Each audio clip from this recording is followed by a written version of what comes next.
Hello friends, today we will discuss another aspects of gas welding technique which is rightward welding technique.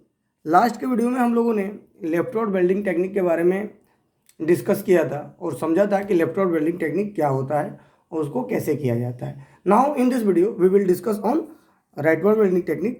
This is a most important welding technique for welding of thicker steel plate.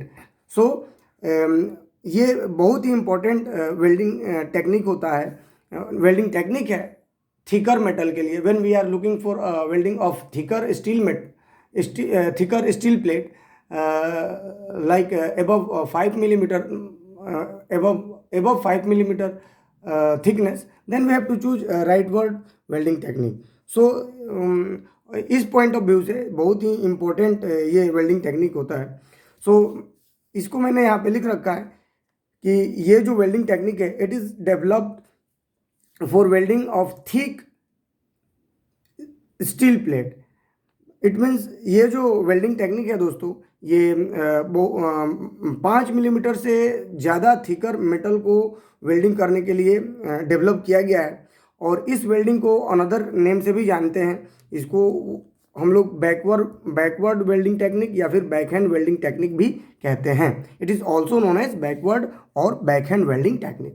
So now अब हम लोग ये देखते हैं कि rightward welding technique या फिर backward welding technique या फिर बैकहैंड वेल्डिंग टेक्निक कैसे की जाती है. तो दोस्तों यहाँ पे ये एक डायग्राम आप लोगों के सामने दिख रहा है. ये दो प्लेट हैं, ये प्लेट 1 है और ये प्लेट 2 है. इन दोनों को जोड़ना है. तो इन दोनों को जब हम लोग जोड़ेंगे, इन दोनों को जब हम लोग लेफ्ट से स्टार्ट करेंगे और लेफ्ट से जोड़ना स्टार्ट करेंगे और राइट पे जाके ख़त्म करेंगे, तो इस प्रकार के वेल्डिंग टेक्निक को हम लोग लेफ्टवर्ड वेल्डिंग टेक्निक कहते हैं. यानी कि लेफ्टवर्ड वेल्डिंग टेक्निक एक ऐसा वेल्डिंग टेक्निक है जिसमें वेल्डिंग लेफ्ट हैंड साइड से स्टार्ट होता है और राइट हैंड साइड की तरफ मूव करता है. यानी कि ये हमारा लेफ्ट हैंड साइड हो गया, लेफ्ट हैंड साइड हो गया, और ये हमारा राइट हैंड साइड हो गया दोस्तों, ये मेटल पीस का. तो मेटल पीस के लेफ्ट हैंड साइड से वेल्डिंग ऐसे स्टार्ट करेंगे, ऐसे, और किधर लेके जाएंगे, राइट हैंड साइड की तरफ लेके जाएंगे. यानी कि in this technique welding starts from left hand side of the metal and go towards right hand side of the metal. So this is called rightward welding technique. Rightward welding technique में हमेशा welding जो and होगा, ending point होगा, वो right hand side पे होगा दोस्तों. ठीक है, तो ये हो गया राइटवर्ड वेल्डिंग टेक्निक. यानी कि ऐसा वेल्डिंग टेक्निक जिसमें वेल्डिंग लेफ्ट हैंड साइड से स्टार्ट होगा और राइट हैंड साइड में जाके खत्म होगा. इस प्रकार के टेक्निक को राइटवर्ड वेल्डिंग टेक्निक या फिर बैकवर्ड वेल्डिंग टेक्निक या फिर बैकहैंड वेल्डिंग टेक्निक कहते हैं दोस्तों. आगे आप समझते हैं कि इसको बैकवर्ड और बैकहैंड क्यों कहते हैं. यहाँ पे मैंने लिख रखा है बैकवर्ड और बैकहैंड वेल्डिंग टेक्निक. तो इसको बैकवर्ड और बैकहैंड क्यों कहते हैं दोस्तों. इसमें क्या होता है कि इसमें जो है, ये जो हमारा नोजल है, इस नोजल को फिलर मेटल फॉलो करता है, जबकि इसके उल्टा हम लोगों ने लेफ्टवर्ड वेल्डिंग टेक्निक में देखा था कि फिलर मेटल को नोजल हमारा फॉलो करता था. लेकिन यहाँ पे उल्टा है. ये हमारा नोजल है, नोजल को कौन फॉलो कर रहा है, फिलर मेटल फॉलो कर रहा है. और इस टेक्निक में क्या होता है कि ये जो फ्लेम है डायरेक्ट वर्कपीस के ऊपर आगे स्ट्राइक करता है, डायरेक्ट वर्कपीस के ऊपर स्ट्राइक करता है. इस वजह से क्या होता है कि मेटल मेल्ट होता है, और मेटल मेल्ट होने से हमें गुड पेनिट्रेशन और फ्यूजन ऑब्टेंड होता है और अच्छी वेल्डिंग होती है when we are welding thick metal. So इस वजह से, चूंकि इसमें क्या होता है कि इसमें जब हम लोग वेल्डिंग करते हैं तो हमारा जो वेल्ड बिड है वो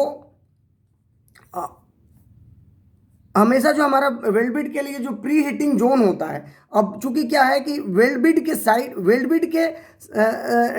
साइड में ही हमारा फ्लेम का जो डायरेक्शन है, तो वेल्ड बिड के साइड में फ्लेम का डायरेक्शन है, तो प्री हीटिंग जोन है हमारा वो उल्टा पड़ जाता है. अब प्री हीटिंग जोन हमारा इधर हो गया. इसी वजह से प्री हीटिंग जोन का उल्टा पड़ जाना इस टेक्निक में, इसी वजह से हम लोग इसको बैकवर्ड या फिर बैकहैंड भी बोलते हैं दोस्तों. ये उल्टा स्टार्ट होता है, लेफ्ट हैंड साइड से स्टार्ट होता है, राइट हैंड साइड पे जाके ख़त्म होता है। और इसमें जो है फिलर मेटल नोजल को फॉलो करता है। ये दो चीज़ ध्यान रखना है। और तीसरा चीज़ है इसमें एंगल और फिलर मेटल, नोजल का एंगल और फिलर मेटल का एंगल दोस्तों। तो ये देखिए, ये अनदर मैंने एक डायग्राम बना रखा है, इससे हम लोग समझते हैं। तो देखिए नोजल का जो हमारा नोजल होगा इन दिस इस टेक्निक में नोजल का को हम लोग 40 से 50 डिग्री के एंगल पे टिल्ट रखेंगे when we are going, when we are using rightward welding technique. Then we have to tilt nozzle or blow pipe at 40 to 50 degree angle, हाँ, with weld line, welding line से, यानी कि यहाँ से अगर इसकी बात करें तो इस लाइन से, ये वेल्डिंग लाइन है, यहाँ से हम लोगों को 40 से 50 डिग्री रखना होगा, 50 डिग्री। तो हम लोग इसमें क्या, इसमें बोला जाता है कि जो नोजल को है, वेल्डिंग नोजल को या फिर ब्लो पाइप को वेल्डिंग लाइन से 40 से 50 डिग्री के एंगल पे टिल्ट रखा जाता है दोस्तों। साथ ही साथ जो फिलर रॉड है उसको 30 से 40 डिग्री के एंगल पे टिल्ट रखा जाता है। ठीक है दोस्तों, तो ये इसके इम्पोर्टेंट एस्पेक्ट्स थे। इसमें हम लोगों को तीन चीज मेन पॉइंट, जो 3-4 पॉइंट्स हैं उस पर ध्यान रखना रहता है। सबसे पहला पॉइंट्स कि जब हम लोग वेल्डिंग करेंगे तो नोजल का क्या एंगल होगा, फिलर मेटल, अगर we are using filler metal during the welding, तो फिलर मेटल का एंगल क्या होगा वेल्ड लाइन से। तीसरा जो होगा कि जब वेल्डिंग कहाँ से स्टार्ट करेंगे, लेफ्ट से स्टार्ट करेंगे कि राइट से स्टार्ट करेंगे, तो ऑफकोर्स हम लोग राइटवर्ड वेल्डिंग टेक्निक में लेफ्ट से स्टार्ट करेंगे, राइट पे ख़त्म करेंगे। तो ये 3 पॉइंट हम लोग को ध्यान देना होता है लेफ्टवर्ड वेल्डिंग टेक्निक में दोस्तों। तो ये रहा leftward welding technique. Now we will discuss age preparation, about age preparation for leftward welding technique। तो हम लोग एज प्रिपरेशन के भी बारे में बात करेंगे कि लेफ्टवर्ड वेल्डिंग टेक्निक में हम लोग कैसे एज प्रिपरेशन करेंगे या फिर क्या करना चाहिए हम लोग को edge preparation.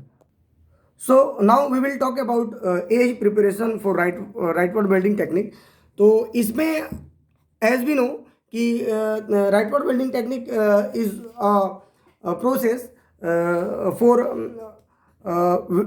for more than 5 millimetre thicker metal welding. So इसमें क्या होता है कि अगर 5 मिलीमीटर से ज़्यादा वेल्डिंग, ज़्यादा मेटल का थिकनेस हो, तब हम लोग राइटवर्ड वेल्डिंग टेक्निक या फिर राइटवर्ड वेल्डिंग टेक्निक का यूज़ करते हैं। तो अगर मान लीजिए 5 से 6 मिलीमीटर का हमारा अगर थिकनेस हो, तो उस स्थिति में हम लोग स्क्वायर बट ज्वाइंट यूज करेंगे। Square butt joint